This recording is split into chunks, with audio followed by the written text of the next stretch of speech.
बेफोरो नायलाय बेफोरखौथ' दानि सरखार थानाया रिपेयारिं खालामनांगौ ना। ओमफ्राय रायजो राजा नोंथांमोन नोंसिनि गेजेराव नै दा मोनसे भिडिअ लाबोलायबाय आङो नैबे लामाखौ देखायनो नागिरदों आङो। सिगां समावहाय जोंना फर्मुला रानि मेदामा जोबोर मोजां हाजोखौ जावख'नानै जिं जिं बिराद मोजां लामा बानायनानै होदोंमोन। दा जोबोरैनो मोजां जादोंमोन। नाथाय दा बिसिबांबा गोबावनि 2010आव बानायनाया दा दिनैसिमबो बेफोरबायदि जाखागोन हालोद जाखागोन। दानि सरखारफोरा दा नायनो हानांगौ बे लामाखौ रिपेयारिं खालामनांगौ।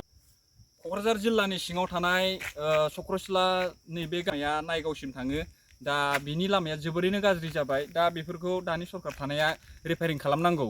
मानो होनोबा जोंनि हान्थामेला थांनाय आरो स्कुल कलेज फरायनाय जोबोर खस्थ'। दा बेनोमोन आरो बेखौ नोंथांमोननि गेजेराव फोरमायहरनाय जाबाय आङो। दा सिगां समाव जोङो कलेज फरायनाय समाव स्कुल फरायनाय समावहाय जोङो जोबोर खस्थ'यैनो बे लामा जायै समावहाय जेब्ला फर्मुला रानि मेदामा बे लामाखौ बानायथ'वाखैमोन जोङो बिराद खस्थ'यै थाङोमोन। हाजोजोंबाबो लेवार दावखा जोङो मानलाबायलाङोमोन। साना नायलाय दा लामाया जाबाय। दा फर्मुला रानि मेदामाहाय जोबोद मोजाङै बानायनानै होदोंमोन आरो जादोंमोनबो।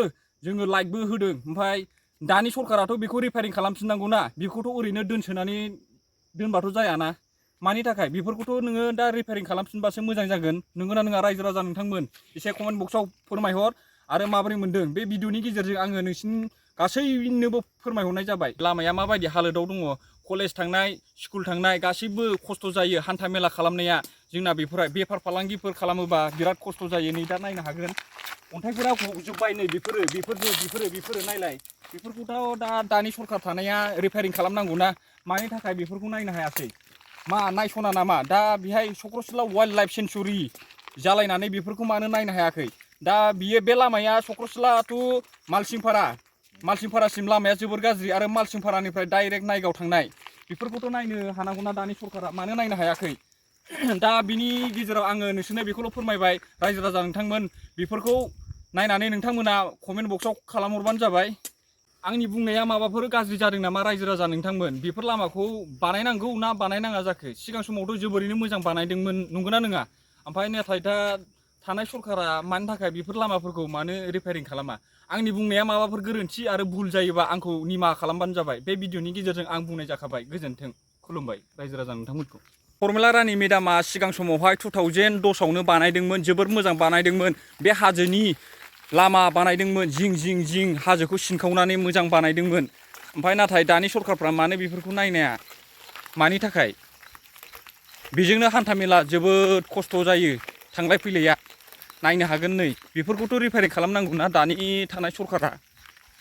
बेफोरखौ नायनो हागोन रायजो राजा नोंथांमोन। नै नायनो हागोन जोंना फर्मुला रानिनि सिगां समावहाय मोजाङै बानायदोंमोन। जोंना नै दा बेखौ रिपेयारिं खालामनांगौ। दानि गोदान सरखाराहाय दिनैसिमबो गैया। मानि थाखाय? दानि सरखाराथ' बेफोरखौ नायनांगौ। दानि सरखारा मानो नायासै? बेफोराव मा उन्दैफोरा स्कुलाव थाङो मायो बिसिबां खस्थ' साइकेल सालायलाङो साइकेलफ्रानो पामसार जालाजोबो।